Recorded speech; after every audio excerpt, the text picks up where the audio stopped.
Depression's tough. Dr. John Braccio is going to discuss that with us. It's misunderstood, I think, a lot, and sometimes, yeah, we all have bad days. And then, do you start wondering, am I in depression mode? Do I need medication? Do I got to do, how do you discern? Well, let's get into all of that. Dr. John Braccio joins us, and we welcome you again. Hey, Doc. Good morning. Well, good morning to you, Mike. And I might add, major depression is really tough nut to crack, if you will. It's not often understood by a lot of people. And even though we have 20 million people over in the United States who suffer major depressive disorder, it's still not understood because a lot of people can't calculate in their own minds how people they believe should be happy or more satisfied that they're not. They just, and I always make the statement because I was just talking to someone recently who was commenting how depressed his mother was, it had been over the years, and his comment was a very, very caring person, just said couldn't figure it out because she seemed to have everything and just went into these bouts. Winston Churchill himself called himself the black dog, that he had his bouts of depression. And so I believe a person's views would change on this if for one day they had to experience these severe symptoms and feelings of hopelessness that a person really just can't contain, emotionally.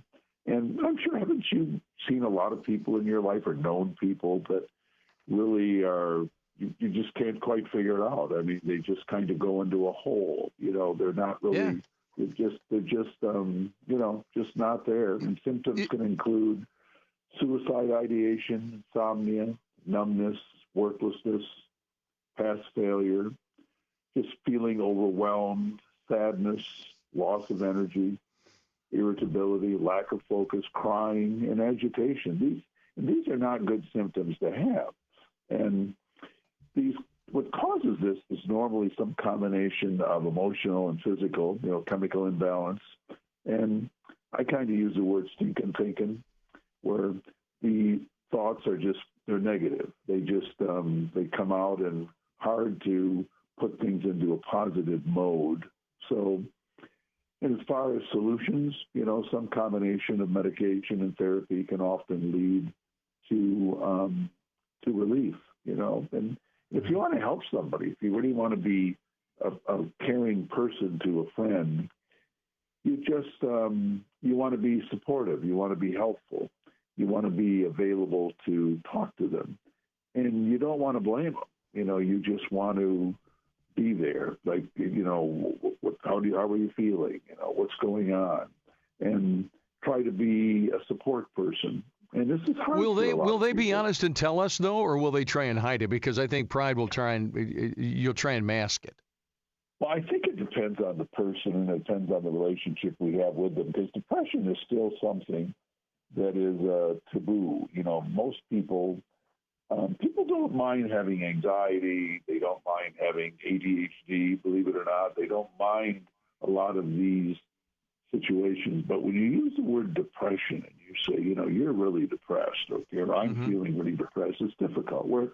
But if you have a friend, somebody you really know that you can just kind of, let it down, just really be a support. And also, you can look into things yourself. What are the typical things that a person does that can be helpful when they're depressed? Okay, and let me can I throw out a few things that are helpful here, Mike?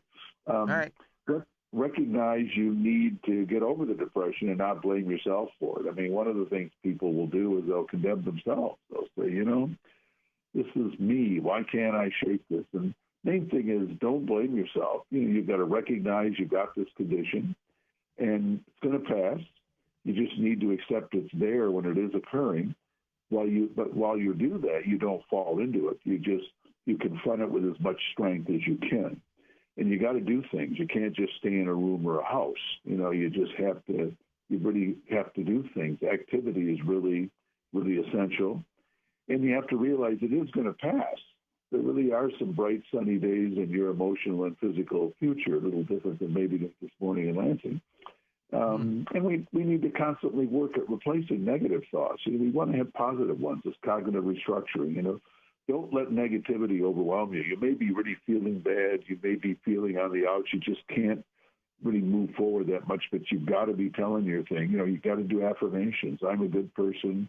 I'm moving ahead. I'm going to take control. I'm not going to let this overwhelm me. And if you can, and this is you talked about before, you've got to be able to talk to family and friends you can count on, people that don't judge you and people that will be helpful. This is a hard thing because a lot of times people, when they're depressed, they go into a shell. They don't want to talk to people. And that's really when they need to get out. And if you know somebody, and you probably do, most of us do, that have a tendency to depression and could go into deep depression, we just want to be there, just be available. This human contact, human caring, these are really big things. And when you are in this condition, you really want to be eating nutritiously, drinking enough liquids, and get necessarily sleep. You've got to get your sleep in too. You got to find what works for you. And you do with it, you deal with it, and meet with a physician for appropriate antidepressant medication if that's what you need, and meet with a therapist. Often it's the combination that can deal with the emotional and physical aspects.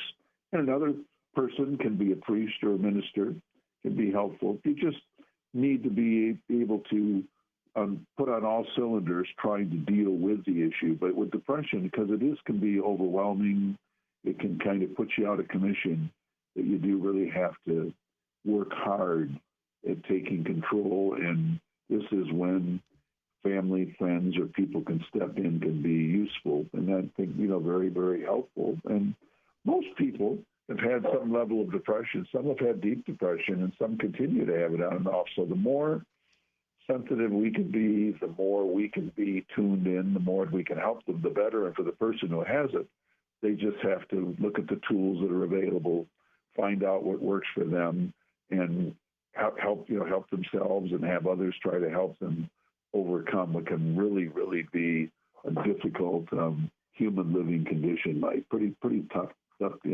Major depression is a pretty horrible thing.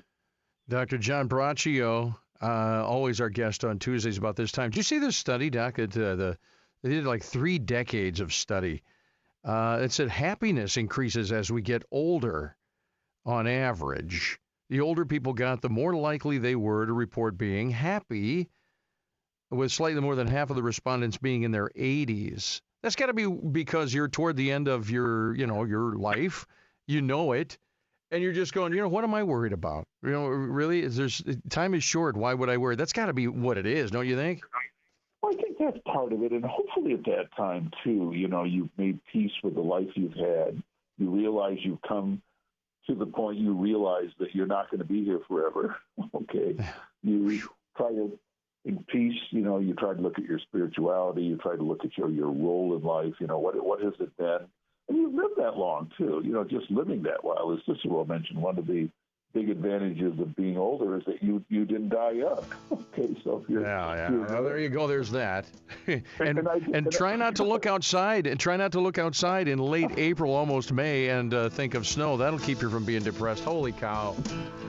I will say this, though. Since you brought up a little different than our depression topic, but I think as you get older, as you live a life, you hopefully have had some successes. You can look at the defeats you've had, but you can just recognize the end and try to have peace and try to move forward. So it doesn't surprise me that you don't have all the struggles and all the things with kids or marriage or divorce or all the things that people are going through. Usually when you're much older in life, you can be more peaceful. But until you get there, the road of life can be quite depressing. And I might add, that doesn't mean older persons can have a lot of depression too. They kind of think they can't get around and do things. But again, depression's a bad thing. We all want to be focusing on being positive and doing whatever we can do to help people and be supportive of. That's really what we want to do, Mike. That's what makes us better human beings. It helps people that are suffering too in depression. We're up on time. Dr. John Braccio every Tuesday joins us from East Lansing with some good advice. Doc, have a great week. We'll talk next week, all right? Well, for sure, buddy. Bye-bye. Thanks a lot. 1320 WILS.